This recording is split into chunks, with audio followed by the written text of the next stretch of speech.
Selamat datang di channel Rumi Topik. Ada baiknya sebelum mendengarkan, posisikan terlebih dahulu tubuh Anda dengan nyaman. Tenangkan perasaan Anda, santai, rileks, dan disertai dengan mengucapkan basmalah.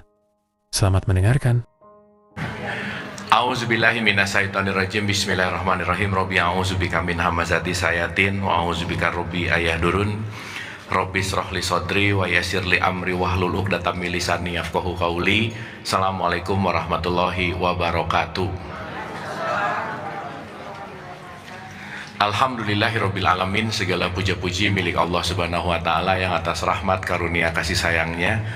Salawat serta salam dan juga kita lupakan kita sampaikan kepada seluruh nabi dan rasul, wabil khusus baginda besar kita Rasulullah Muhammad sallallahu alaihi wasallam, pada para sahabat-sahabatnya, tabiin, pemuka-pemuka agama, wali-wali Allah, pejuang-pejuang bangsa, dan senantiasa sampai kepada kita sampai akhirul zaman. Amin, amin ya Allah ya rabbal alamin. Dan sebelum mulai, ada baiknya kita hening dulu sejenak untuk kita santai dan rileks. Wabil khusus kita bisa menikmati makan siang, kita bisa menikmati semua gitu ya. Itu semua sababiah karena dilahirkan, dan kita dilahirkan nggak mungkin kalau nggak ada ibu bapak kita. Jadi saya rasa untuk mengawali, mari kita doa sebentar untuk ibu bapak kita wabil khusus, dan siapapun yang terlebih dahulu meninggalkan kita. Dan kita doakan siapapun yang sedang sakit dalam keadaan musibah, senantiasa kasih sayang Allah memberikan kekuatan ketabahan. Kita sama-sama munajat, senantiasa dimudahkan, dilancarkan untuk sama-sama dialirkan pengetahuan, kesadaran, dan hikmah. Kita hening sejenak, pikirannya tidak terlalu sibuk. Al-Hadiniyah Al-Fatihah. Auzubillah.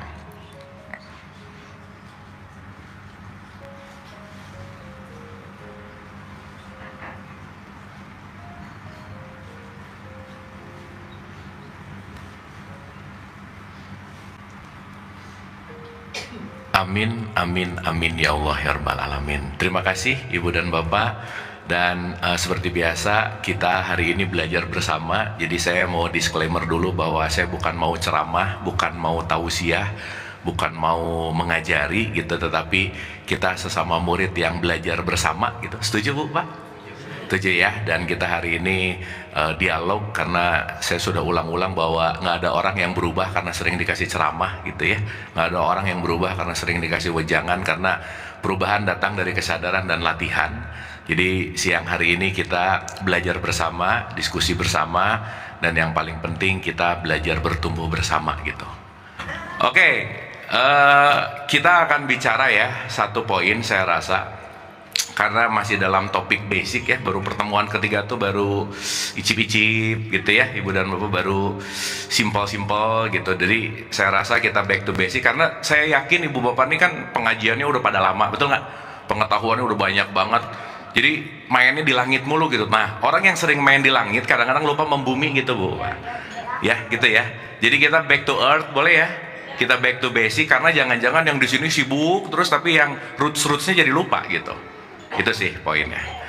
Oke, saya akan mulai dulu dari perspektif yang pernah kita bahas Ibu Bapak, bahwa kata kunci ketika kita bicara dalam tradisi Islam itu selalu diawali dengan konteks innalillahi wa inna ilaihi rajiun. Betul ya? Oke ya, kita udah bahas ya, innalillah itu semua berasal dari Allah, dan ilaihi rajiun kita akan kembali. Jadi kata kuncinya adalah selalu jangan lupa konteksnya itu adalah pulang atau kembali gitu. Makanya Ibu Bapak kalau pernah haji, umroh, tawaf, pasti tidak mengikuti jarum jam, tapi mengarah atau kebalikannya dari jarum jam, betul nggak? Kenapa coba?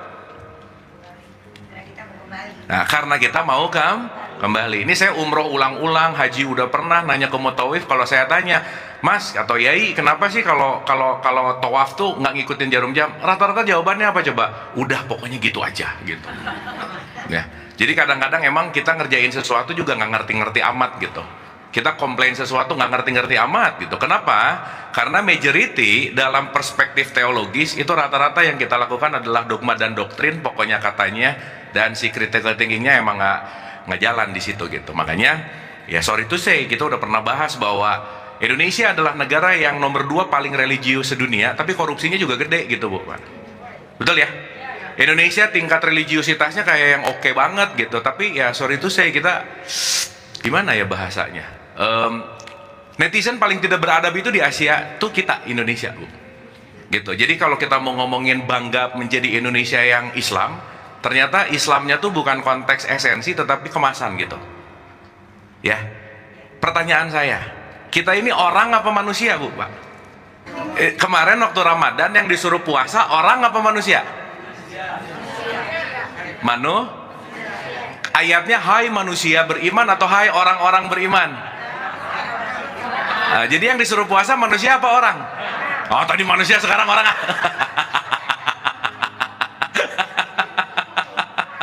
Iya, supaya nanti kita ngerti, maaf ya. Kita perlu untuk menyadari loh Ibu Bapak, orang Islam belum tentu memiliki kadar manusia yang Islami gitu. Betul nggak? Ya kan? Nah sekarang pertanyaannya, kalau kita tidak mengerti esensi tadi, akhirnya kita akan muter-muter di wilayah keorangan, di wilayah identitas yang udah pernah kita bahas, tapi kita lupa bahwa esensi value kita bukan terletak pada orangnya, bukan terletak pada identitasnya, bukan. Kenapa? Karena value tidak terletak pada tampilan, pakaian, kemasan, religion yang ada di KTP, bukan itu poinnya. Jadi maksud saya Ibu Bapak, meskipun KTP kita Islam belum aman gitu, karena yang Islam itu baru KTP-nya, dirinya belum tentu Islami, belum tentu gitu ya. Sehingga sekarang konteksnya bahwa saya selalu ulang-ulang gitu ya, kalau kita merasa cukup dengan identitas tapi tidak menjadikan konteks yang namanya Islami sebagai kesadaran, ya akhirnya kita hanya menjalankan ritual agama tapi tidak menjadi Islami gitu. Dan saya selalu menggarisbawahi, ya Ibu Bapak, sorry to say, kebanyakan orang itu tidak memeluk Islam tapi memeluk tafsir Islam gitu. Yang dipeluk tuh tafsirnya, jadi berantem. Makanya sekarang orang kunut nggak kunut ribut, betul nggak Bu Pak? Atahiyatnya gini sama gini berantem gitu. Rakaat si taraweh 11 23 ribut gitu. Urusannya tuh hal-hal yang dalam tanda petik nggak esensi gitu. Nah oleh karena itu di pertemuan basic kita yang ketiga ini, kita mungkin akan one step lebih dalam lagi tentang pemahaman konteks Islam tuh yang mana sih gitu, which Islam gitu. Karena kalau kita bicara dalam konteks hanya menjalankan ritualnya, ya oke-oke aja sih, tetapi nanti bagian mana sih, bagian diri kita yang mana sih yang perlu kita sadari sebagai keislaman gitu. Oke Ibu Bapak, sip ya. Oke, berarti kata kuncinya adalah pulang, atau kita bicara tentang konteksnya namanya adalah kembali gitu. Kembali. Jadi kalau sesuatu yang kembali, berarti kita lagi mau mengembalikan kepada sesuatu yang asli gitu. Makanya saya sering bilang, banyak orang tuh amnesia akut Bu Pak, lupa siapa dirinya gitu. Sehingga kita mau mengembalikan kepada diri kita yang esensial. Saya kasih contoh sederhana. Sekarang saya tanya, Ibu Bapak, kalau kita mau pulang harus tahu alamat pulang nggak? Hah? Berarti harus tahu alamat Allah nggak? Hah? Iya dong, betul nggak? Sekarang kita sibuk-sibuk mau pulang, nggak tahu alamat, akhirnya ngegas tapi nggak jelas arahnya kemana. Bensin habis, bannya habis, tapi nggak nyampe-nyampe gitu. Sehingga konteks esensial orientasi itu kita perlu sekali untuk menyadari gitu. Nah pertanyaan esensinya, kalau kita mau pulang ke Allah, kita udah jelas banget kan. Berarti kalau kita mau pulang ke Allah, alamat Allah di mana sih Bu? Wah, Allah ada di mana-mana. ada di mana-mana. Berarti pulang kemana?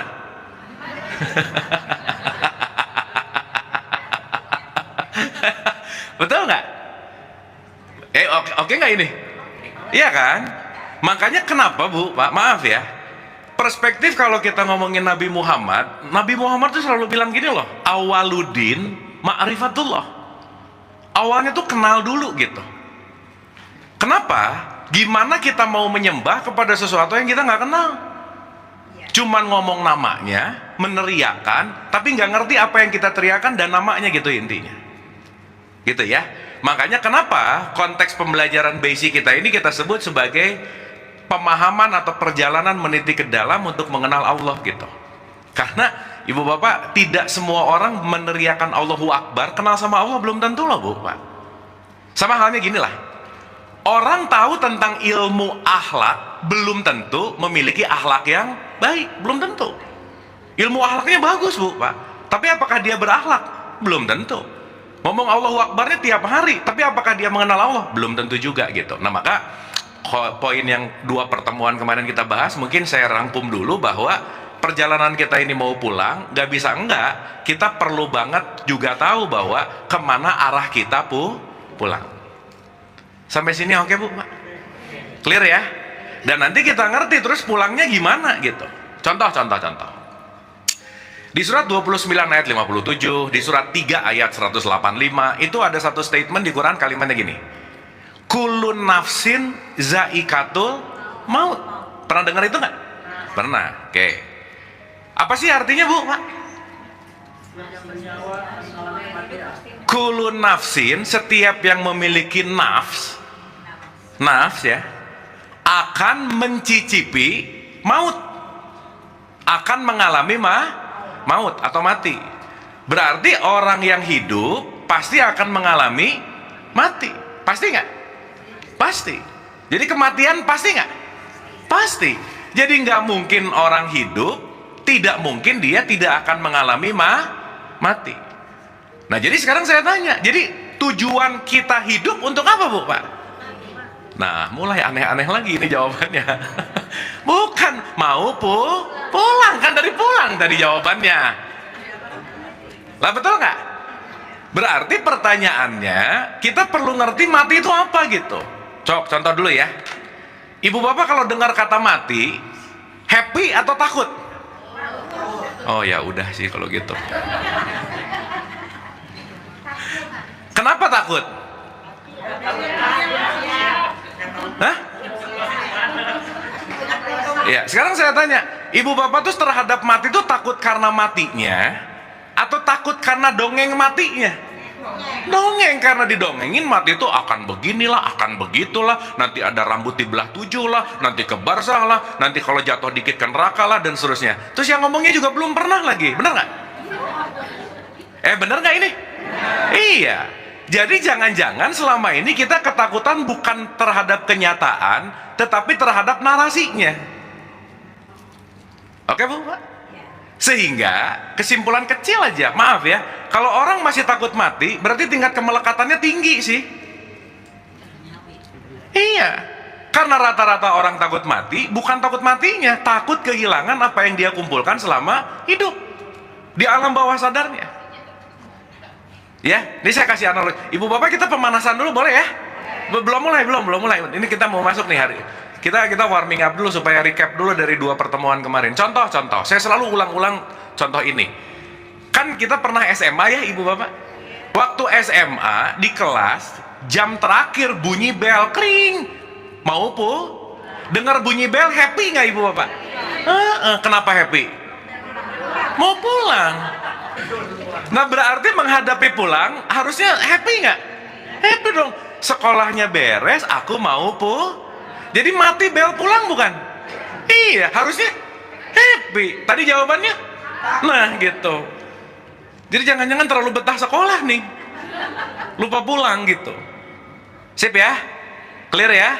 Nah akhirnya kalau kita masuk kepada pemahaman-pemahaman teologis nggak pakai why Bu Pak, udah ujung-ujungnya apa? Pokoknya katanya ya gitu aja, dogma, nggak ngerti untuk apanya gitu. Makanya ya maaf ya, kenapa sih Quran selalu menggarisbawahi tatafakarun takilun, tatafakarun takilun, ditafakuri, dipikirkan, ditanyakan, tafakur, pikir. Kenapa? Sesuatu yang tidak kita pahami tidak akan merubah perilaku kita gitu, nggak mungkin. Makanya maaf ya ibu bapak ya, ada nggak orang yang rajin sholat tapi rajin juga ngegosip Bu Pak? Ada nggak? Jangan banyak, nggak enak, ada aja, ada ya, ada. Berarti sholat nggak ngaruh-ngaruh amat dong, betul nggak? Padahal sholat itu hanyalah jembatan supaya i'anil fahsya iwal munkar. Jadi maaf ya, ini kalau dalam riset ibu bapak nanti kalau nanti mungkin punya anak atau cucunya Gen Z ya, Gen Z nih, kita ngomongin Gen Z nih, relevansi agama terhadap orang-orang atau anak-anak Gen Z itu udah mulai nggak masuk pada relevansi mereka. Karena kenapa? Dia nggak ngerasa bahwa agama nolong dirinya gitu. Dan ini fakta yang emang ada gitu, terjadi gitu. Nah oleh karena itu, Nggak mungkin kita akan melakukan sesuatu kalau kita tidak menggunakan kenapa, kalau kita tidak menggunakan nalar, atau saya sering sebut dengan yang namanya critical thinking gitu. Aku mengerti apa yang aku lakukan gitu kira-kira. Nah sekarang saya tanya, pengertian yang paling dalam itu pengertian apa Bu Pak? Yang paling penting lah kalau boleh katakan. Menurut Ibu Bapak, ilmu tertinggi yang paling penting untuk kita punya apa?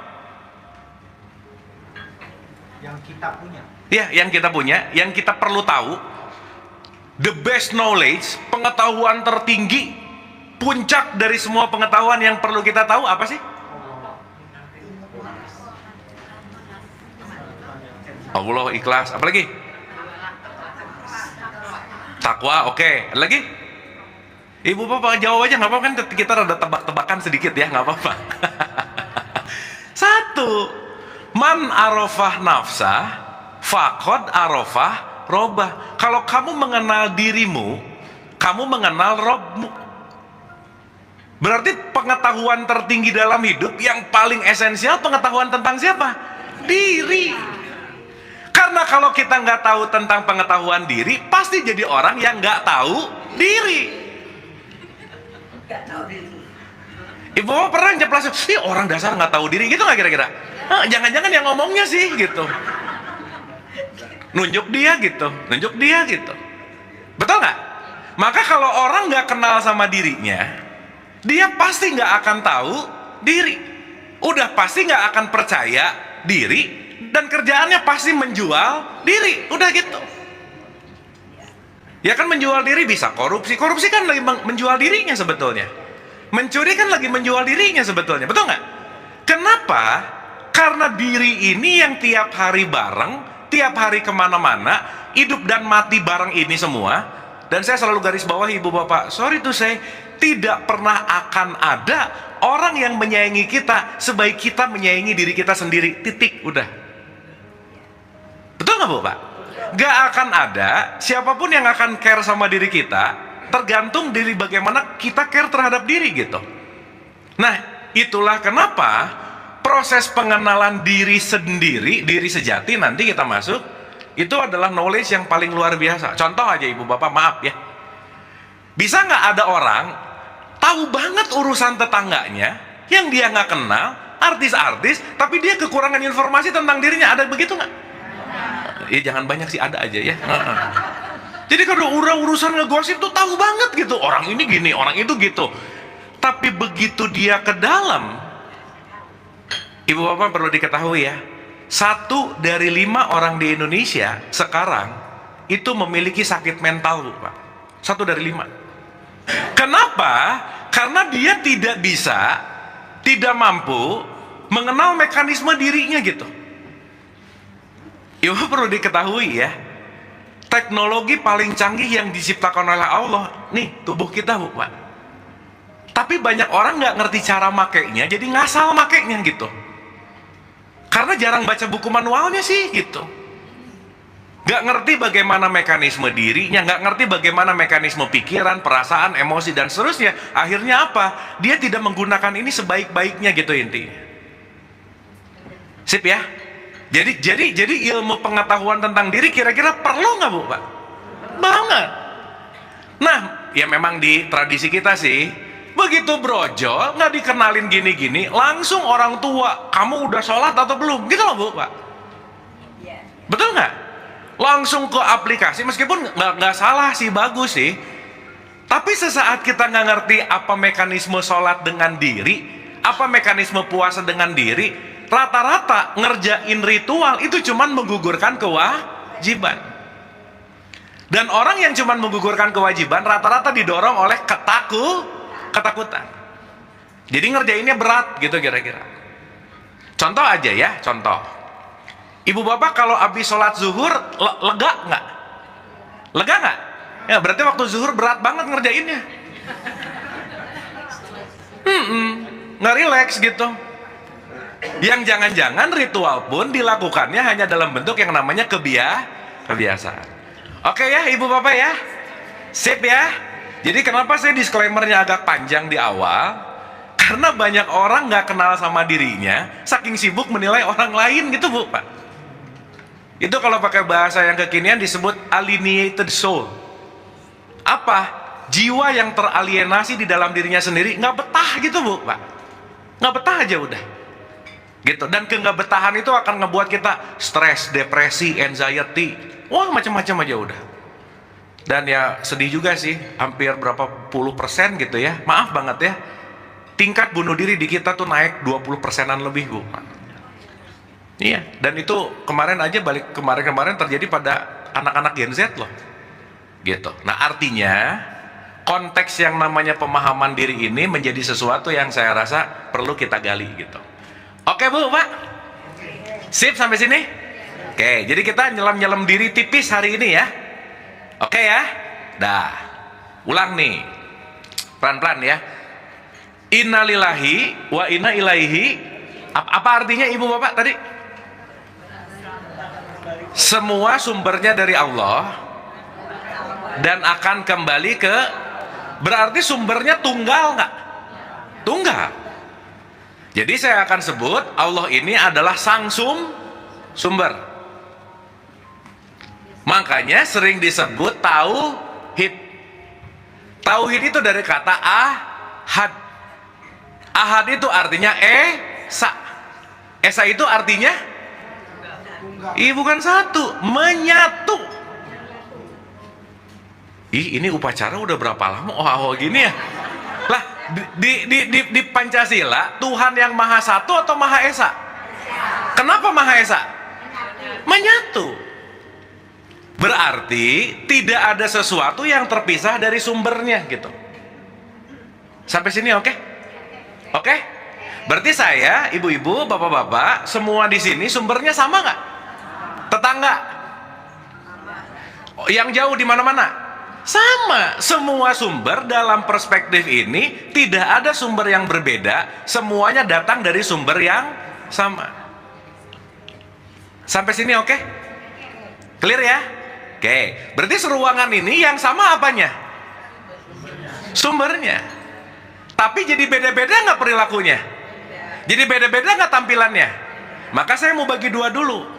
Ada yang langsung datang dari pusat, ada yang dibentuk oleh lingkungan. Yang langsung disebut namanya fitrah. Makanya pembahasan terakhir waktu kita ngomongin Idul Fitri, disuruh kembali kemana? Ke fitrah.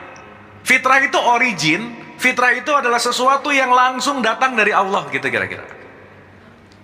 Oke? Clear? Oke, hari ini kita pembaganan dulu nama-namanya dulu ya Ibu Bapak ya. Supaya nanti seenggaknya ngerti, oh ada nama ini, ada nama ini, ada nama ini gitu. Ya. Contoh. Saya satu statement dari Quran misalnya di surat 32 ayat 9 misalnya. Di surat 32 ayat 9 itu ada kalimat gini. Setelah kusempurnakan, aku tiupkan ruhku. Aku tiupkan apa? Sip. Ditiupkan apa sekali lagi?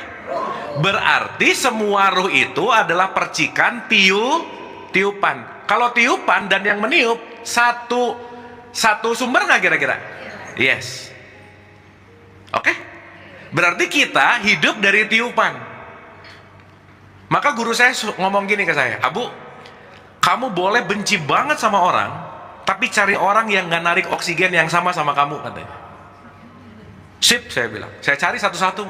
Mau benci nih sama orang nih, dia narik napas bareng. Nggak jadi gitu. Dia benci lagi sama ini, narik napas bareng. Makanya sama siapapun kita benci, kita exhale, dia inhale, kita exhale. Betul nggak? Tarik nafas, ditarik, gitu nggak kira-kira? Iya. Kalau nggak ada yang namanya nafas, hidup nggak Ibu Bapak? Berarti mau kita benci, mau kita suka, mau kita kenal, mau kita nggak, mau beda suku, bangsa, ras, dan agama, kita semua satu udara, betul nggak? Makanya disebut saudara. Iya kan, saudara. Berarti kita narik udara yang sama nggak?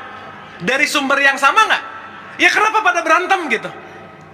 Jadi at least kalau kita udah ngelihat siapapun udah bukan konteks fisikalnya aja, kita ngelihat esensinya, nah itu makrifatnya oke lah gitu kira-kira. Karena tingkat makrifat seseorang kepada Allah nggak akan ada yang sama Ibu Bapak, nggak ada yang sama. Kenalnya tuh nggak ada yang sama gitu. Oke sampai sini? Aduh kalau mas gini ibu bapak, oke? Oke? Nanti kita latih ibu bapak ngelihat siapa aja, oh dia narik udara yang sama, aku narik udara yang sama. Heeh. Ya tetap aja dikeluarin. Ya. Supaya apa coba ibu bapak? Supaya mengurangi tingkat benci satu. Ngurangin tingkat julid gitu misalnya. Karena kalau kita nggak sadar-sadar kayak gini, ingat nih. Tadi rumusnya apa ibu bapak? Nggak kenal diri, pasti nggak percaya diri, pasti nggak tahu, pasti menjual. Nah udah ingetin itu rumusnya. Makanya nanti di 3 pertemuan yang akan datang kita akan bahas hukum semesta. Hukum semesta nomor 1 itu disebut the law of oneness. Kita ini satu kesatuan yang nggak bisa terpisah. Ya paham ya? Clear ya? Oke, jadi ada sumber namanya Allah, percikan sumbernya namanya ruh. Namanya apa bu pak? Berarti ruh langsung datang dari Allah nggak? Sip, mantap. Nah kalau kita ngomongin diri sejati, ruh inilah yang disebut sebagai yang namanya fitrah. Nah sekarang saya tanya nih, ya, ini udah oke nih. Ada 2 opsi nih ya. Mana yang benar? Kita ini ruh yang dikasih jasad atau jasad yang ditiupkan ruh, yang mana? Nah, biasanya kalau habis saya nanya langsung jawab itu asbun namanya ya. Dengerin dulu pertanyaannya, dengerin dulu. Dengerin dulu. Iya dengerin dulu. Kan ini ngomong dulu mana yang primer, mana yang sekunder, mana yang subjek, mana yang objek. Ya. Sip ya. Oke, pokoknya saya mau menghindari ngedongeng aja ya, nggak apa-apa ya. Saya mau banyak nanya gitu. Kenapa? Supaya mikir. Karena kalau nggak berpikir nggak berubah gitu loh bu, pak. Ada tua nggak pada mikir.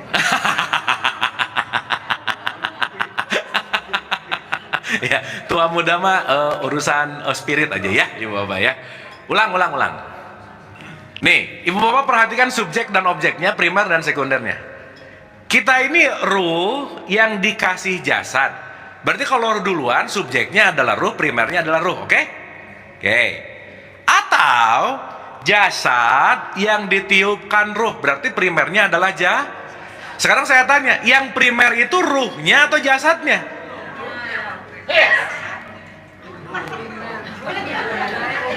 Wah, gawat ini. Yang fitrah itu ruhnya atau jasadnya? Ruhnya. Berarti yang namanya jasad ini tidak fitrah. Kenapa nggak fitrah?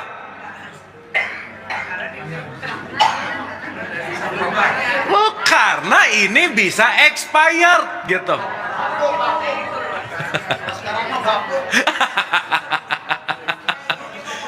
Paham bu, pak? Sip ya? Kelak ujung-ujungnya si jasad ini mentok bu, pak, mentok tanah kusir aja udah. Betul nggak? Sekarang saya tanya, kalau ilaihi rojiun yang pulang kemasannya atau isinya? Isinya, ruhnya. Maka mengelola jasad dan mengelola ruh itu 2 hal yang berbeda. Ibu bapak tadi makan siang itu pengelolaan jasad atau ruh? Nah gitu. Nah jangan-jangan jasadnya terus yang dikelola, ruhnya mismanagement gitu loh bu. Makanya ada jasmani, ada ruhani. Sampai sini oke? Clear? Oke, gambar dulu ya. Jadi ada bagian luar namanya jasmani, yang di dalamnya adalah ruh. Jadi diri kita sejati itu yang jasmani atau yang ruhani? Kita ini adalah ruh yang lagi dikasih kesempatan belajar jadi manusia. Esensi kita tuh ruhnya. Dalam perspektif ini ya, esensi kita itu adalah keilahiannya gitu. Jadi ibu bapak maaf ya, kalau kita sebut ruh ini tuh quote and quote, itu tuh langitan gitu. Kita tuh makhluk langit yang lagi ke bumi bentar, yang nanti mau pulang. Jadi kita makhluk langit yang amnesia gitu loh bu. Lupa keruhaniannya. Kenapa? Kelamaan pakai baju tubuh. Akhirnya kelamaan menjasad, menubuh. Akhirnya jasmani ini nanti sering disebut materi gitu. Contoh-contoh ya. Yang punya bobot, beban, gramasi, kilogram, itu ruhnya atau jasadnya? Jasad. Kan nggak ada, mas ruhnya berapa kilo? Nggak ada. Tapi berapa berat badan? Karena badan itu urusannya sama materi. Jadi maksud saya ibu bapak, kalau hidup terasa berat, jangan-jangan terlalu materialistik gitu kira-kira. Materi banget gitu. Quote and quote ya. Sehingga orang yang tidak meruhani, apalagi nggak balance, itu pasti chaos. Pasti chaos. Maka balancing antara ruhani dan jasmani itulah PR keseharian dalam hidup ini gitu. Tapi kan harus kenal dulu. Karena ibu bapak maaf ya, urusan-urusan gini banyak yang nggak ngerti dan yang nggak kenal siapa sih sang fitrah gitu kira-kira. Sampai sini oke ibu bapak? Sip? Paham ya? Dah ya. Nih, berarti seruangan ini yang sama apanya? Sip, mantap. Yang beda? Ngelihat satu-satu beda nggak? Tapi isinya sama nggak? Gitu kira-kira. Sekarang ngerti dulu reasonnya nih. Berarti kalau kita ngomongin ruh, dia ngomongin sang fitrah. Kenapa? Fitrah itu nggak pernah berubah. Kapanpun, dimanapun, dalam kondisi apapun, dia akan selalu sama. Maka kembali ke fitrah adalah kembali kepada dirimu yang sejati gitu. Jelas ibu bapak? Sip ya?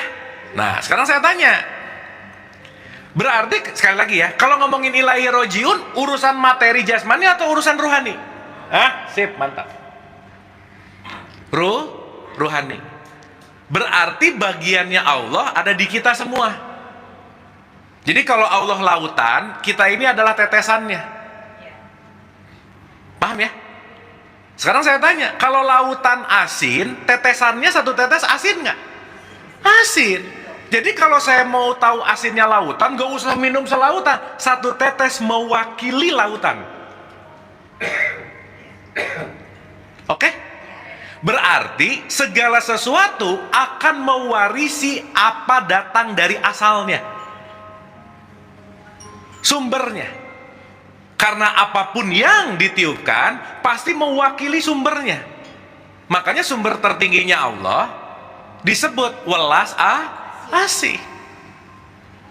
Makanya basic desain kita ini sebenarnya adalah kasih sayang, welas asih. Dan nanti kita ngerti bahwa kita ini sebenarnya welas asih yang tertutup oleh ego gitu. Sehingga kalau kita tidak pandai melakukan manajemen, nanti kita akan bahas itu. Nah kita akan lupa bahwa siapa diri kita yang sejati gitu. Sampai sini oke ibu bapak? Sip ya?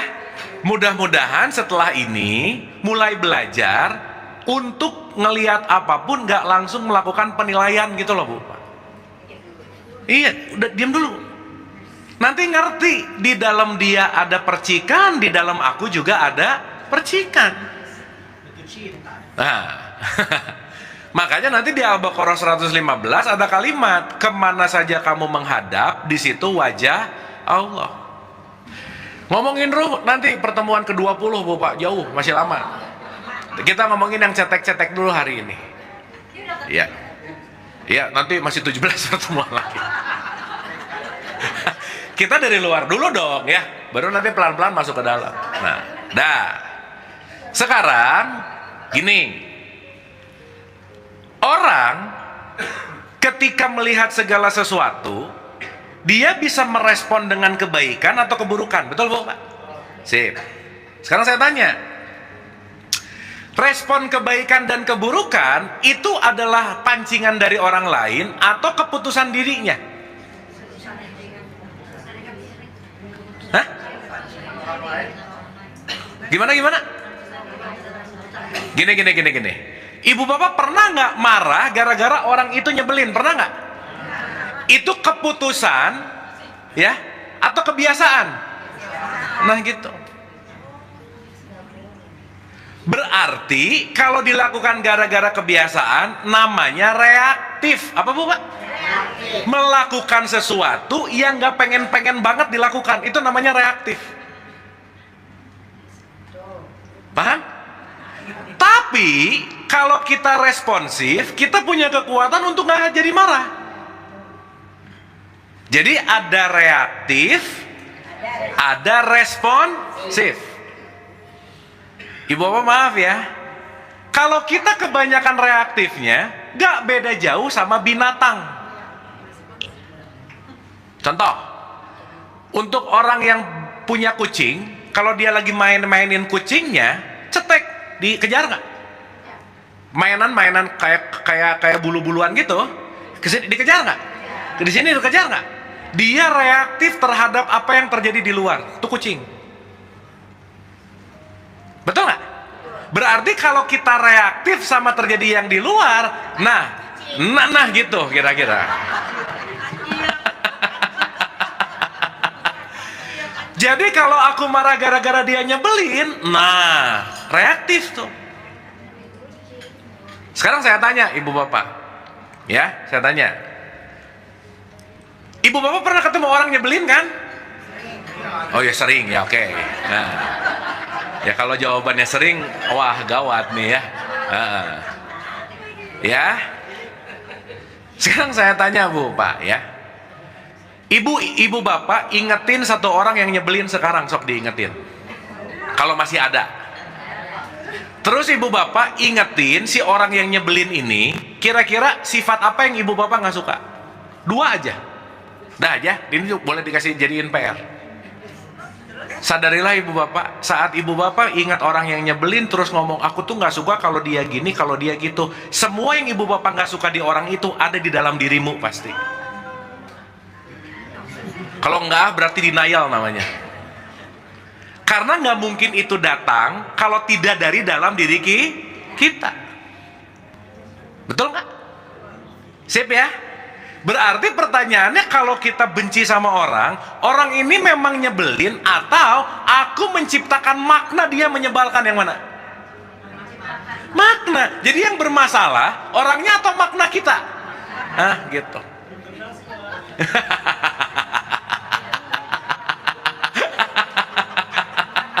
Ya, belum kenal, mudah-mudahan nggak kenal sih Pak. Dapat nggak analoginya? Dapat ya?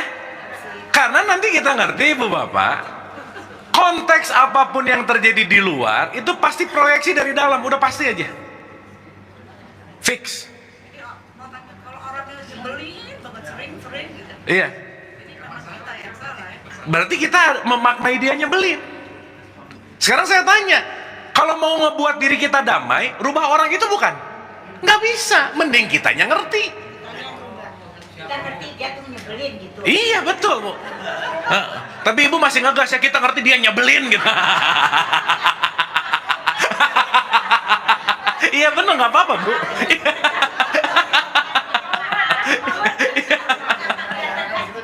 Bener. Iya, tapi yang jelas udah mulai ngerti lah ya. Karena ibu bapak maaf ya, maaf banget nih, jangan pernah berharap orang lain berubah, titik, udah gitu aja, nggak bisa. Iya, itu namanya unrealistic expectation, nyari sesuatu yang nggak ada. Nah gitu. Sip ya. Berarti pertanyaannya, bisa nggak kita ngerubah faktor eksternal? Sip, mantap. Itu dulu tuh. Karena kalau kita mengharapkan eksternal yang berubah, pasti habis waktu, banyak kecewa, udah pasti aja. Fix. Nah, kenapa saya muter jauh dulu ke sana ke sini? Saya cuman mau nanya satu. Yang menyebabkan kita benci dan gak benci, itu bagian ruh kita atau jasmani kita? Hah? Kan ruh sumber nih. Ruh kan suci, bener lah, anggap dulu begitu. Wadahnya jasad, jasmani. Betul? Berarti penyebab kita suka, nggak suka, benci, enggak, bete, enggak, julid, enggak, itu ruhnya atau jasmaninya? Bukan, di tengah-tengahnya namanya jiwa gitu. Oh iya belum, ya benar. Ya, oh ya, ibu bapak maaf ya, pertanyaannya yang salah nggak apa-apa ya, ya nggak apa-apa sih, ya pertanyaan memang selalu salah sih ya. Oh nggak ada ya. Sip ya, paham ya? Berarti seenggaknya kita punya segitiga sama sisi namanya ruh, jasad dan jiwa. Nah gitu. Iya.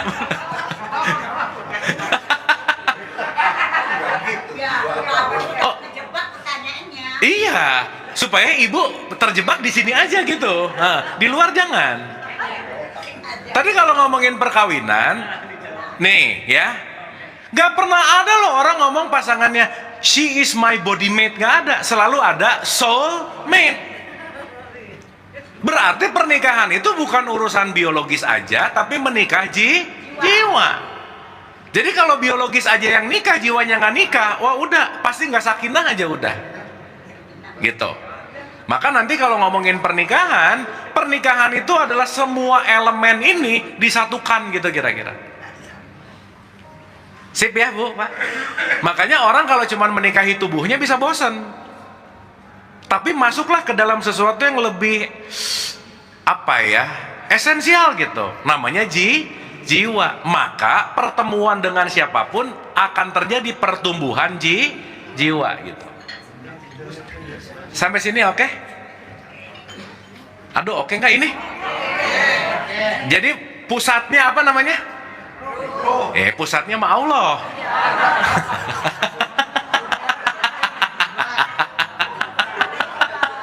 Wah gawat. Pusatnya Allah, ya.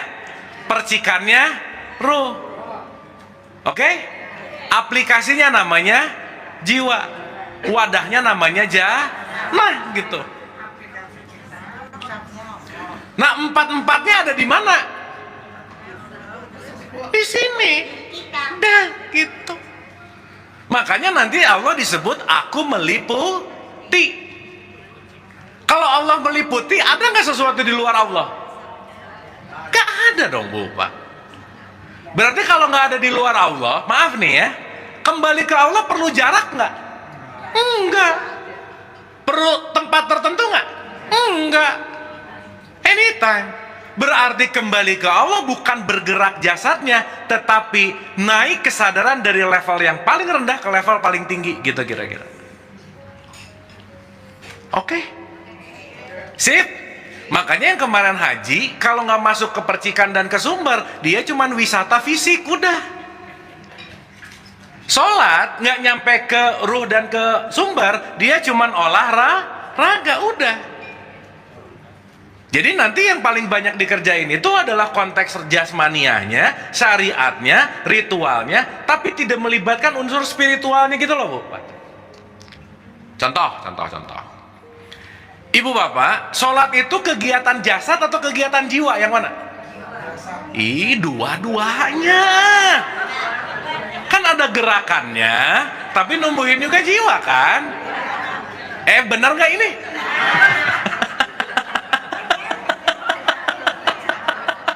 Iya. Berarti kalau sekarang kita cuma melakukan gerak raga, jiwanya nggak tumbuh. Itulah sebelum zuhur ngegosip, habis zuhur ngegosip. Berarti dia baru hanya meregulasi jasa, jiwanya belum. Oke? Sip ya? Oke Ibu Bapak. Koma lagi. Pelan-pelan ya. Ya, santai Ibu Bapak. Ini pelajaran anak-anak TK Bu Pak, santailah pokoknya. Simpel banget kok. Ulang ya. Spidol ini benda baik, benda buruk? Enggak, netral. Dah, ingat. Ibu Bapak, pokoknya rumusnya di luar diri kita semuanya netral. Itu dulu. Yang membuat itu tidak netral kitanya. Contoh. Ya, contoh. Musa dan Fir'aun, mana yang baik dan mana yang jahat? Yang baik, yang jahat? Iya, karena ibu bapak pro-nya sama Musa masalahnya. Ceritanya begitu. Ya kan kita pelajari begitu. Begitu kan? Iya, berarti semua bentuk apapun konteksnya bukan di luar, tapi bagaimana kita memilih. Betul nggak Bu Pak? Sip. Nah, kita belajar yang kedua. Itulah kenapa penting menghargai pilihan orang lain. Karena sudut pandang dia nggak sama sudut pandang kita gitu loh Bu Pak. Ya, jangan sampai kita yakin sama keyakinan kita, abis gitu rese lagi sama keyakinan orang. Kamu salah, yang benar aku gitu. Sip ya? Kira-kira kalau orang yang rese tadi, yang berpenyakit apanya? Nah, gitu. Jelas ya? Nah, jadi juga rumus berikutnya, Ibu Bapak tolong ingat ini baik-baik. Bumi ini rumah sakit jiwa besar. Penduduknya semua sakit. Nah, udah gitu aja. Tapi kadarnya beda-beda. Jadi ibu bapak kalau ketemu orang nyebelin, santai. Kenapa? Sesama pasien rawat jalan, udah. Dia juga lagi perawatan. Sesama pasien seudara, benar. Jadi nggak kesal-kesal amat gitu. Kan yang nyebelin lagi belajar nggak ibu bapak? Kita lagi belajar nggak? Ya udah, sesama murid dah aja. Dilarang mendahului, benar. Tapi lebih tepat lagi ya, kalau mau nanti ke ujung-ujung nih, hidup itu sekolah Bu Pak. Setiap jam adalah jam pelajaran, setiap tempat adalah tempat belajar, dan siapapun yang datang ke kita pasti guru. Udah itu aja. Guru besarnya namanya Allah. Berarti kita semua murid nggak? Iya. Maka rumusnya, sesama murid dilarang mengisi rapot temannya. Udah gitu aja. Iya. Ini ngisi rapot teman mulu ya, kafir, bid'ah, neraka, kafir, bid'ah, neraka gitu. Enak banget sih gitu. Padahal sesama murid. Oke? Sip? Yang membedakan kualitas murid apanya berarti? Iya, oke tadi oke katanya gimana ini? Yang membedakan kualitas si murid apanya? Level jiwa. Ini yang bedanya di sini. Oke? Sip? Paham ya? Satu lagi aja Bu Pak, satu lagi ya, satu lagi aja. Ini jam berapa nih? Oke. Enggak, saya mau ngelihat, ini kan belum mulai. Tenang. Iya, belum mulai. Iya, pemanasannya lama banget ya. Sakit jiwa. Udah ya Ibu Bapak ya. Tolong ingat ini baik-baik, karena ini akan kita pakai ke pertemuan selanjutnya kalau ada. Ada insya Allah ya. Supaya nanti nggak ulang-ulang lagi, ibu bapak ini apa, jasad pusing, salah lagi, jangan. Ya, biar kita punya. Anyway, 2 pertemuan lagi UTS, jangan lupa ya, belajar.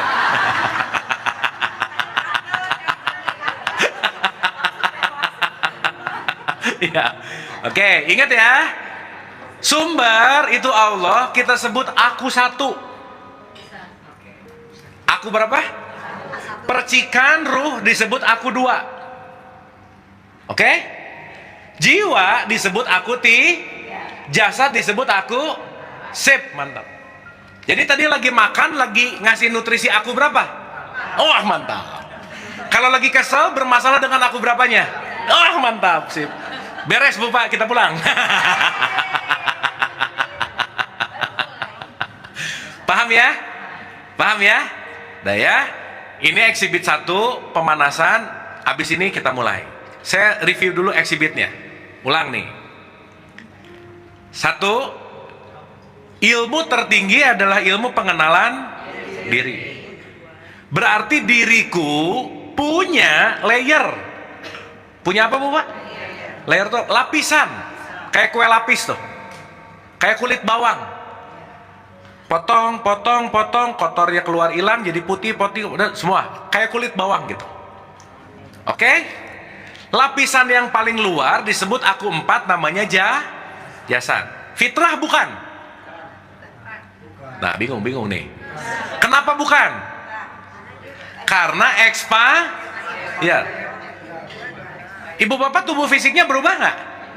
Ibu bapak 30 tahun lalu ngaca sama tadi pagi ngaca beda nggak? Lebih lucu mana? Ya. Di mana-mana ngakunya gitu aja. Iya, sip ya. Jadi begitu ngelihat kaca, oh ini bukan fitrah gitu. Ya, ini pasti expa. Berarti tanah kusir makamnya apa? Makamnya aku 4. Paham? Berarti aku 4 juga kuburan bagi aku 3. Paham nggak? Sip? Oke? Karena aku 3 ada di dalam aku 4. Aku 3 fitrah bukan? Jiwa fitrah nggak? Ibu bapak kalau pagi bisa happy, siangnya bisa bete, sorenya setengah stres. Bisa? Kadang happy, kadang stres, kadang marah, kadang benci, kadang senang. Berubah-berubah nggak? Berarti nggak fitrah. Paham? Berarti jiwa bukan berarti jiwa bukan aku yang sejati, bukan. Karena jiwa, pikiran, perasaan dan seterusnya itu yang namu setiap saat. Dia tamu aja, bukan aku. Contoh, kalau khawatir suka ngomong gini nggak? Aku khawatir. Yang khawatir siapa? Aku. Betul? Berarti khawatir aku bukan? Aku khawatir. Betul? Berarti aku sedang mengalami khawatir. Berarti khawatir si aku bukan?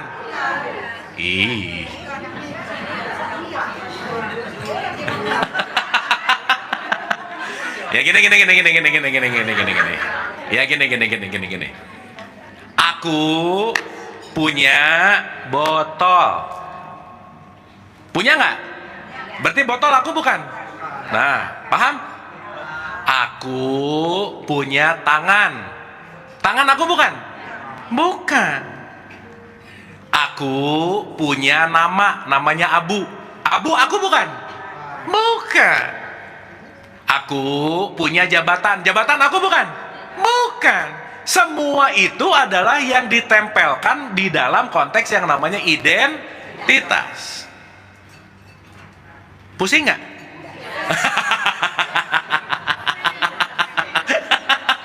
Ya sip. Kalau pusing ibu bapak berarti oke, tepuk tangan dulu dong buat ibu bapak, keren.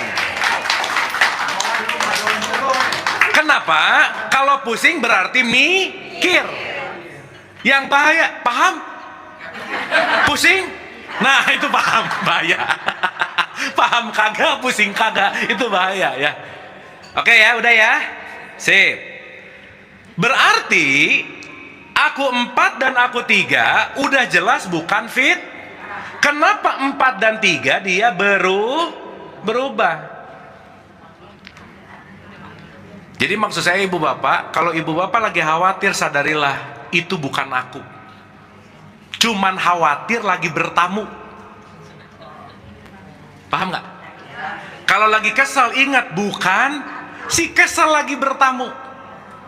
Nah, tamu yang sering dikasih makan betah. Jadi kira-kira kalau ada kesel jangan dikasih makan mulu. Ya, dikasih rendang mulu, ya kesel terus datang. Paham ya? Sip ya?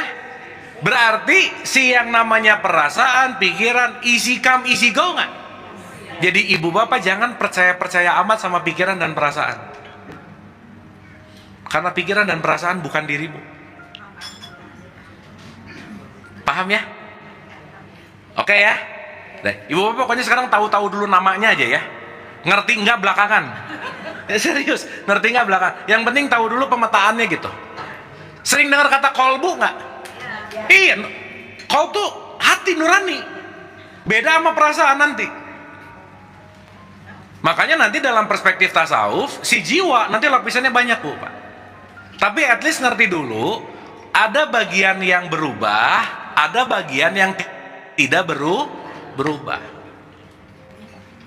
Sip? Oke? Oke? Berarti ibu bapak waktu datang kesel tamu bukan? Terserah ibu bapak mau ngasih makan, ibu bapak jadi marah-marah. Kalau nggak kasih makan, ibu bapak tetap damai. Your choice. Maka dia tahu. Tamu. Fix. Makanya hidup ini latihan. Jadi kalau datang dijamin aja deh Pak. Disaksikan namanya. Makanya di dalam tradisi Islam nomor 1 bukan disuruh percaya. Aku bersaksi. Kalau kita bisa menyaksikan marah kita bisa mengontrol mau merespon apa gitu. Paham ya? Tapi kalau tidak bersaksi terhadap marah, kita jadi reaktif. Marah dikit tonjok, marah dikit komen. Rugi nggak? Rugi. Itulah orang yang sedang tidak mengenal diri. Namanya zolim. Berarti diri kesadarannya tertutup oleh ego. Berarti tertutup bahasa Arabnya apa? Kafir. Berarti kalau ada orang nyebelin kita ikut marah, kita lagi jadi orang apa? Nah gitu. Karena kesadaranmu, kasih sayangmu tertutup oleh kebencianmu gitu. Makanya disebut orang yang kafir gitu. Jadi maaf ibu bapak, kafir nggak ada urusan sama suku, bangsa, ras, agama, nggak ada. Jadi nggak bisa kita ngomong itu orang kafir, nggak tahu, orang nggak tahu isi hatinya. Betul nggak? Oke, ini Lagi nggak nerima kali. ya, ini tingkat perenungannya udah dalam nih ya, bagus ya. Gua kafir. Sampai sini oke? Sampai sini clear ya? Clear, oke. Nah, sekarang sekali lagi aja. Aku 1 apa ibu bapak? Sum. Aku 2 percikan. Aku 3 jiwa. Aku 4 seruangan ini yang sama aku berapanya? 1 dan 2. Mulai ketiga pasti beda. Kalbu tadi di mana? Kalbu di level jiwa paling dalam. Ya? Oke sampai sini? Ulang. Tenang Bu, ini ada rekamannya kok. Ya. Nanti saya share ya. Tapi diton. Nah gitu, di share doang nggak ditonton buat apa? Itu berarti udah ada kekhawatiran. Iya, udah ada khawatiran ya. Ya kafir. Saya maksudnya bukan khawatir Pak, fakta ini mah. Iya, kita ngomong fakta. Berdasarkan pengalaman. Oke?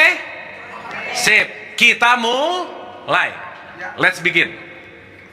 Kita mulai dari hidup yang namanya lahir. Ibu ngomong-ngomong lawan kata mati itu bukan hidup, tapi lahir. Karena lahir, mati. Hidup itu nggak ada kata lawannya sih sebenarnya.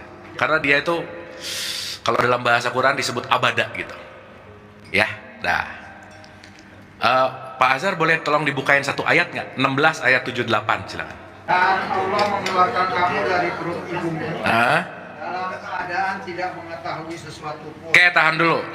Kita keluar dari butun ibu kita, perut ibu kita, nggak tahu apa. Clear?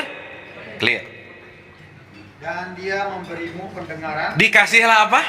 Pendengaran Bang, lihatan.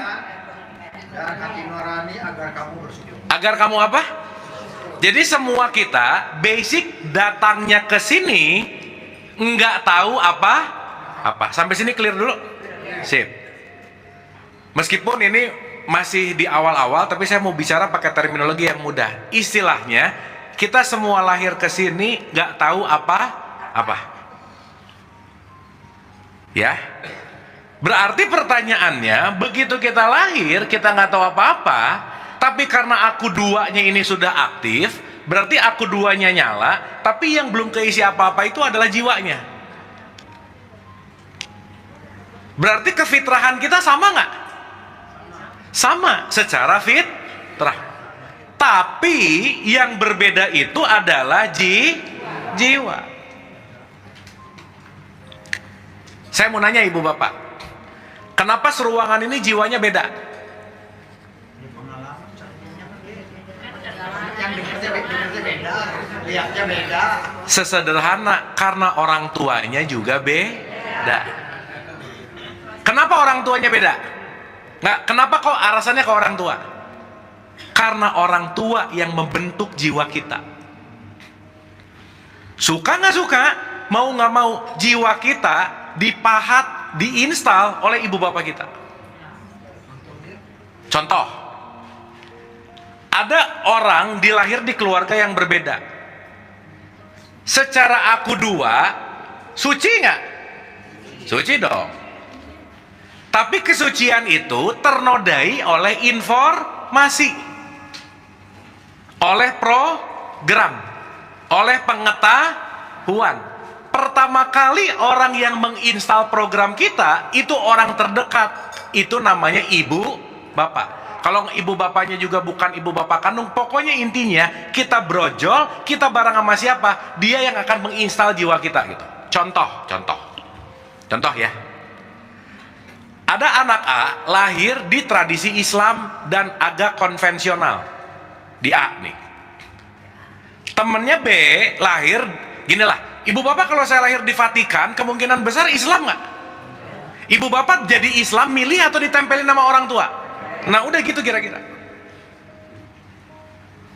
Berarti kan bisa jadi kita Islam tempelan, betul nggak? Karena lahir udah Islam, ngerasa paling Islam. Maka kadang-kadang orang yang ngerti Islamnya agak lebih dalam, justru yang pindah ke Islam karena dia belajar dulu gitu kira-kira. Betul nggak? Yang Islam dari lahir biasanya nggak tahu-tahu amat tentang apa, ya udah yang penting udah Islam dari lahir gitu.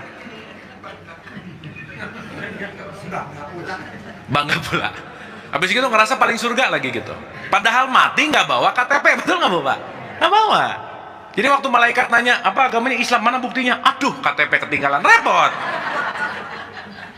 Iya, karena mati bukan urusan fisik, bukan. Anyway, ya contoh nih. Si A, nih. Ini ada dua orang, A dan B. Dia lahir di A, program orang tuanya merah, diinstal warna merah. Dia lahir di B, program orang tuanya hitam, diinstal hitam. Berarti otomatis A dan B punya jiwa warnanya merah dan punya jiwa warnanya hitam, betul nggak Bu? Yang membentuk jiwanya siapa? Orang tuanya. Kita diinstal gitu. Nah, contoh, si A dikasih tahu sama orang tuanya, nah, selain agama kita, agama Islam neraka. Dia akan punya perspektif itu nggak di hidupnya? Pasti diinstal. Di luar Islam neraka, di luar Islam neraka. Dah. Terinstal nggak itu? Siapa yang instal? Orang tuanya. Di mana orang tuanya ini juga diinstal dari orang tuanya. Turun temurun. Makanya disebut aba anak, Islam turunan. Makanya di surat 5 ayat 104 dibilang, kamu mau ngikutin Allah atau Rasul? Enggak, saya hanya mengikuti bapak-bapak saya mengerjakan. Udah pokoknya dari dulu juga gini sih. Betul nggak? Berarti jangan-jangan kita mengindahkan tradisi, tapi bukan mengindahkan kebenaran. Jadinya kebiasaan. Yang menarik, kebiasaan ini sudah menjadi suara besar terbanyak. Jadi mayoritas. Makanya ibu bapak sekarang kadang-kadang sesuatu yang benar ditentukan sama viral atau enggak. Betul nggak? Padahal yang viral belum tentu benar. Berarti suara mayoritas tidak menentukan kebenaran.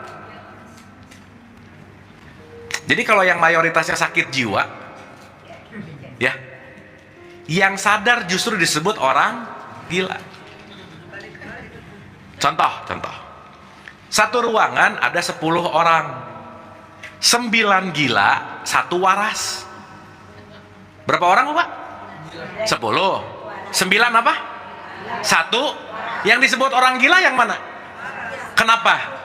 Kalah jumlah masalahnya. Betul? Makanya Nabi Muhammad begitu jadi nabi disebut orang apa dia? Orang gila. Kenapa? Dia berbeda dengan pemikiran yang banyak. Jadi sekali lagi ibu bapak, berbeda belum tentu salah. Jangan gara-gara beda terus disalahin. Jangan-jangan kitanya nggak ngerti. Mau dikit-dikit, oh ini paham baru, padahal yang ngomong baru paham, nggak tahu. Betul nggak? Dan jangan lupa, kita punya limitasi pengetahuan. Sebanyak-banyak yang kita tahu, lebih banyak yang kita enggak tahu. Nah, makanya ya dikasih tahu sih. Dan yang paling pasti jangan sok. Nah, itu ada yang paling penting. Makanya terus mencari tahu. Makanya kenapa Nabi Muhammad mengencourage belajar lagi. Daripada ngejudge, mending belajar dulu. Jangan-jangan kita menilai sesuatu yang kita nggak tahu. Berarti seseorang ini punya sudut pandang gara-gara diinstal nggak? Iya. Yang install siapa? Orang tua, lingkungan. Anak yang lahir di lingkungan penjudi, buat dia judi it's fine, Bu. Tiap hari lihat judi. Anak yang lahir di lingkungan pencuri, buat dia nyuri oke-oke aja.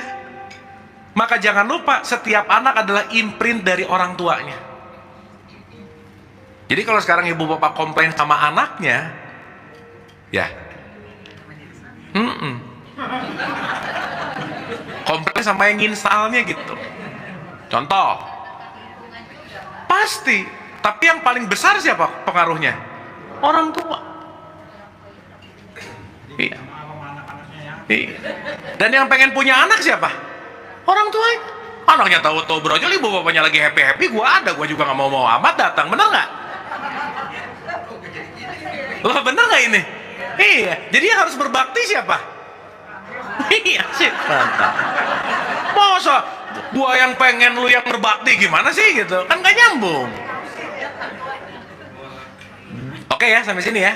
Ya nanti kita bahas itu. Nah, berarti saat kita lahir, ibu bapak maaf ya, 1 detik kita lahir, kita langsung terpapar oleh virus. Virus yang namanya program. Bahasa kerennya namanya matrix. Bahasa agamanya, saya mau nanya dulu. Sok saya mau nanya ya. Ibu bapak kita ini hidup di bumi atau di dunia? Tiap hari kan doa Robbana Atina Fi. Jadi kita hidup di dunia, hidup di bumi.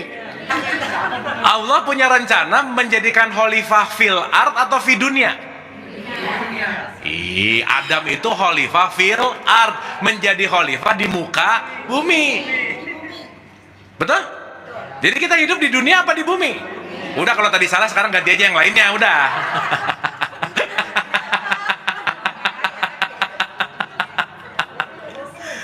Enggak, secara semuanya ini seruangan ini kita hidup bersama-sama di dengan dunia yang berbeda-beda.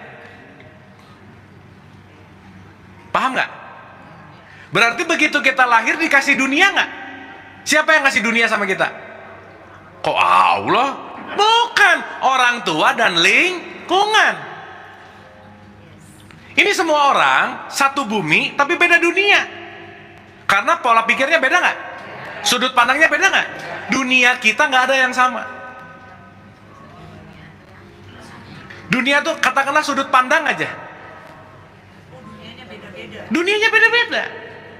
Makanya di Ancol nggak ada bumi fantasi. Yang ada apa? Nah, nggak ada bumi buah-buahan. Yang ada dunia. Kenapa? Dunia itu adalah sesuatu yang relate dengan apa yang terinstal kepada kita. Berarti ketika seseorang lahir di Islam, dia lahir di dunia Islam. Kalau lahir di Kristen, dia lahir di dunia Kristen. Dua-duanya beda dunia tapi satu bumi nggak? Nah, gitu maksud saya. Paham ya? Jadi yang bikin berantem buminya atau dunianya? Dunia kita berbeda. Di dalam dunia ada apa? Ada program. Diinstal di dalam jiwa. Berarti ibu bapak kalau kita mulai ngerti ini nih, setiap orang dunianya beda nggak? Ya udah, nggak usah disama-samain sama kita gitu. Dia lahir di sini, dia pendidikannya begini, dia pengetahuannya begini. Kita pengen dia sama-sama aku, nggak bisa. Makanya secara fitrah kita diciptakan berbangsa-bangsa, bersuku-suku. Untuk saling apa? Kenal, mengenal, bukan disuruh saling berantem gitu. Oke? Clear? Berarti kalau kita ngelihat sesuatu yang different, fitrah nggak kira-kira? Mulai ngerti, oh didikannya beda, pengetahuannya beda. Nomor satu yang keluar jangan egonya dulu, ngerti dulu gitu. Saat pengertian lebih besar dari ego, disitulah kita akan mendapatkan kedamaian gitu kira-kira. Karena bagi yang nggak ngerti, pokoknya gini, katanya gini, diikutin aja, diikut-ikutin, gini-gini. Kenapa? Udah yang lain juga gitu loh Bu, Pak. Gak ngerti-ngerti amat gitu. Cuman ya balik lagi sih, mayoritas 99% emang ikutan. Kenapa? Mayoritas tuh nggak mau mikir Bu, Pak. Mayoritas itu cuma ngikutin arus. Contoh, surat 6 116 Pak, sorry Pak. Supaya ada basicnya sedikit. Dan jika kamu mengikuti kebanyakan orang di bumi ini, Jika kamu mengikuti kebanyakan orang di bumi ini, niscaya mereka akan menyesatkanmu dari jalan Allah. niscaya akan apa? Akan menyesatkan. Jadi kebanyakan bisa jadi justru malah apa? Berarti yang viral, mungkin nggak? Itu belum tentu kebenaran. Nah gitu, lanjut. Yang mereka ikuti hanya persangkaan belaka. Yang diikutin cuman persangkaan, terus Dan mereka hanyalah membuat kebohongan. membuat Kenapa nggak ngerti-ngerti amat, nggak paham-paham amat, cuman pokoknya katanya, yakin, udah aja. Doktrin. Jadi berantem. Nah, jadi pertanyaan saya Ibu Bapak, kita lahir di dunia atau lahir ke dunia? Sip, mantap. Kenapa?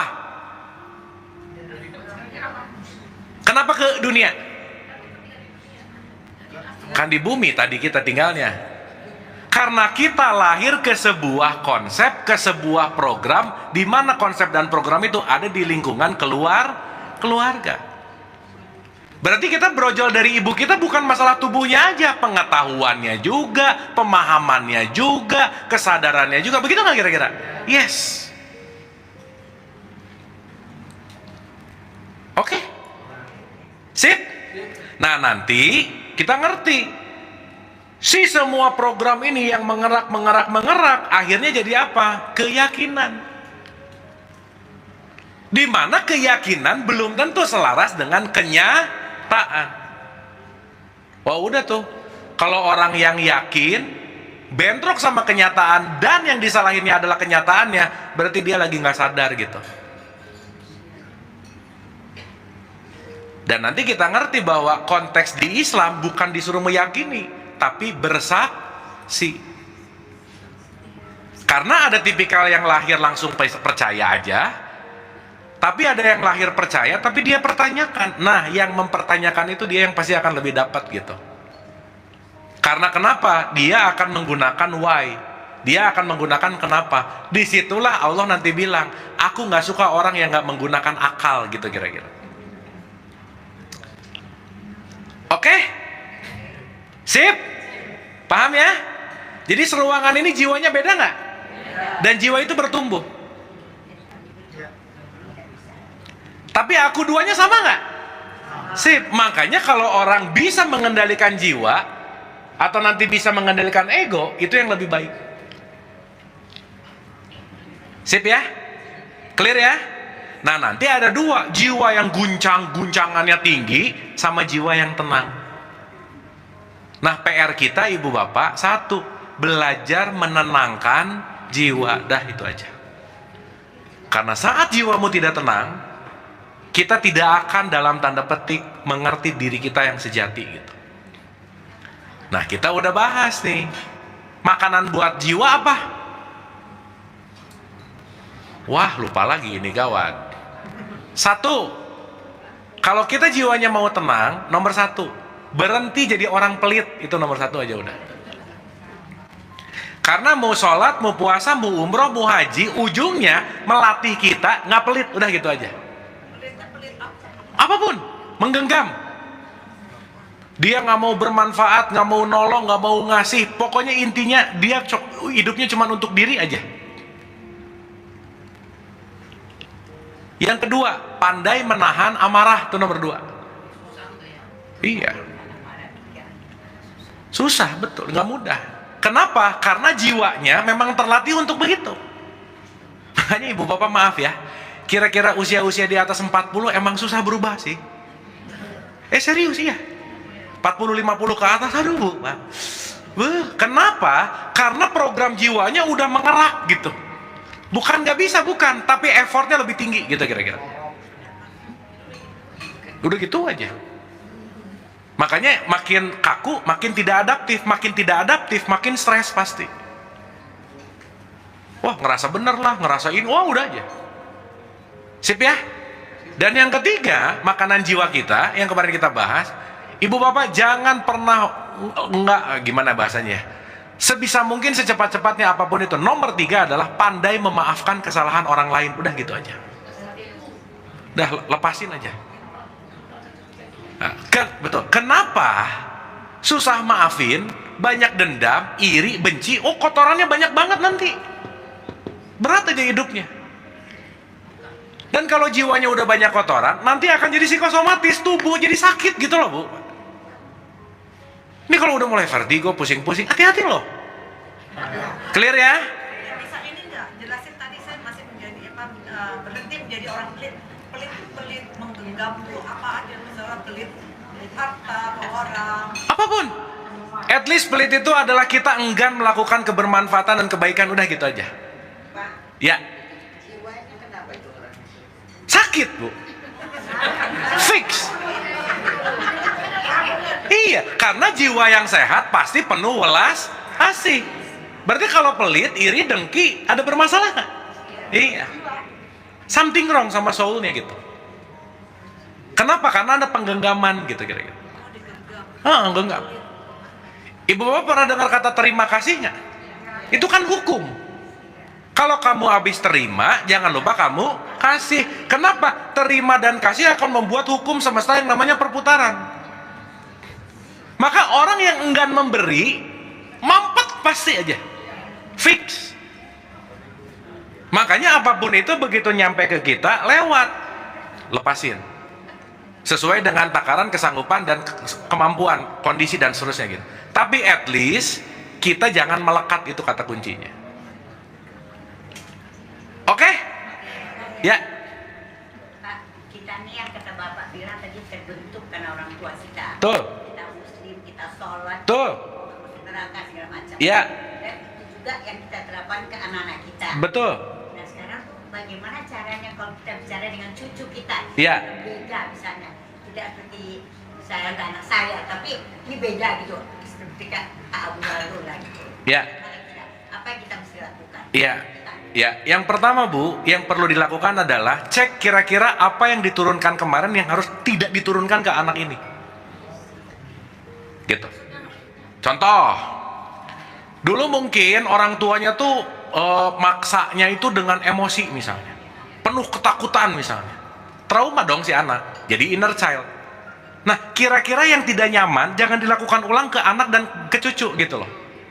Tapi kalau misalnya kita lihat sekarang, maaf ya Pak ya, kalau anak kita merasa nggak terbebani, dia happy aja gitu. Iya. Misalnya kita suruh sholat, kamu mesti kata enak gini-gini, tapi dia kayaknya sekarang juga enjoy aja gitu. Iya. Nah sekarang tuh apa misalnya dalam hati aja, gue udah dipaksa ya si kota sholat ini, tapi kok yang kita lihat sehari dia nggak merasa terbebani gitu, merasa oh ini kewajiban saya untuk berdialog dengan Allah gitu. Iya. Dan dengan cucunya ini kita kan lebih pintar nanti Pak ya. Tuh. Gimana cara kita bilang sehingga dia nggak merasa oh neraka, nggak ngerani surga, semua surga kan surga itu bagaimana kita berbicara dengan mereka gitu. Satu Bu, yang terbaik adalah bukan nyuruh sholat aja, tapi tunjukkan perilaku kita nggak nyebelin misalnya. Itu Bu. Udah selesai Bu. Karena bukan perintah mulut yang akan nyampe ke anak atau cucu, tapi sikap hati kita yang paling penting. Itu kira-kira. Tapi satu lagi Pak, apa kita merasa bersalah ya kalau tiba-tiba salah satu anggota keluarga kita tuh tiba-tiba ada yang sakit. Terus misalnya kalau kita ya Allah kok misalnya dapatnya saya ya, saya nggak dan gitu ngomong begitu gitu. Terus apa yang kita lakukan menghadapi anggota keluarga kita yang sakit itu? Artinya memberi dia kekuatan, memberi dia kenyamanan. Nggak apa-apa, ini nggak apa-apa, dan ini memang dari Allah pakai gimana kira-kira? Ya balik lagi Bu, kan semua datang ke kita itu tergantung konsekuensi kan. Ibu nggak usah kebebani sama beban orang lain gitu. Ngapain? Jangan ngambil beban yang bukan beban kita juga. Misalnya anggota keluarga sendiri gitu. Iya, semuanya gitu. Tapi bukan berarti nggak care, tapi juga jangan berarti ibu jadi merasa bersalah, kan nggak ada yang salah sebetulnya gitu. Oke ya, sip, nanti kita bahas lebih dalam. Oke, ibu bapak, oke ya, dapat sesuatu hari ini nggak? Dapat ya. Saya simpulkan dulu kesimpulannya. Innalillahi wa inna ilaihi rajiun. Semua datang dari dan akan kembali ke sip. Sumber tadi aku berapa? Aku 1. Percikannya 1 dan 2 fitrah. Kita yang sejati aku 1 dan aku 2. Begitu ke aku 3 dibentuk oleh lingkungan, dibentuk oleh orang lain. Maka ibu bapak, kita ini kalau udah jadi pahatan yang kaku, yuk memahat ulang supaya sesuai dengan pahatan yang sejati.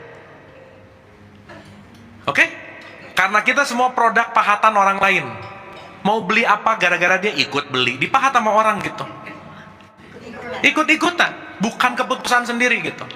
Yang akhirnya kita nggak punya kontrol. Oleh karena itu ibu bapak, message-nya adalah jangan menyimpan remote control bahagia kita di orang lain. Udah, pegang aja sendiri. Kalau kita masih nggak happy gara-gara dia, nah jiwa bermasalah berarti. Gitu. Kenapa? Karena segala bentuk apapun, semua hidup, kontrol sistemnya ada di dalam diri kita masing-masing. 1, biar jiwanya makin sehat. Tadi apa ibu bapak? Jangan pelit. Nah, nomor 1. 2, mengontrol amarah. Jangan sumbu pendek amat gitu. Pendek nggak apa-apa sih, tapi jangan amat gitu. Yang ketiga, pandai Dah, itu aja dulu. 3 poin ini diberesin di jiwa, nanti kita bahas. Jiwa itu punya layer. Ada 7 tuh nanti. Level paling rendah, menengah, tengah, aman, tidak aman, dan seterusnya gitu. Nah, nanti kita akan ngerti konsep surga, neraka, dunia, akhirat. Nanti kita akan paham ke situ. Ya. Akal sama sunnatullah itu ada di mana? Sunnatullah itu sistem, akal itu kita membedakan sistemnya. Akal tuh di software, sunnatullah tuh software besarnya gitu. Gitu. Jadi kalau mau gampangan gini. Sunnatullah itu operating system. Akal itu aplikasi dan cara menggunakan aplikasinya gitu. Gitu aja simpel. Ya, nanti kita bahas. Anda telah menonton video ini hingga di penghujung video. Semoga video ini bermanfaat untuk Anda, serta dapat menjadikan diri Anda lebih baik dari hari kemarin. Nantikan video kami selanjutnya. Terima kasih. Bismillah. Assalamualaikum warahmatullahi wabarakatuh. Bulan yang telah menguasai hati. Apa kalau kebahagiaan cinta ini bila kita lihat levelnya isinya para yang isinya antara kemana